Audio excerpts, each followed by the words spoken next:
How to fix Huntington app not working. Hey everybody, welcome back to our channel. In this guide, I'm going to show you the procedure on how to fix Huntington app not working. If the application isn't working, then what you could do is first thing first, check your internet connections. So open up settings on your device, locate network and internet from the list and go to internet from the list, and you could go ahead and refresh or restart or maybe switch between Wi-Fi and mobile data.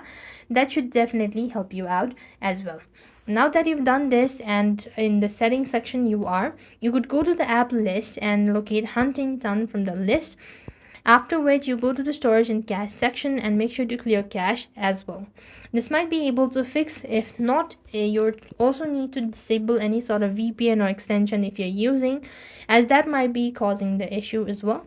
Now then, you could also update. So go to your respective app store, open up your browser, open up your search bar and type in Huntington on the web address bar and update the app to the latest version. However, if the issue still persists on, then you could also simply restart your device and uninstall the app at the same time.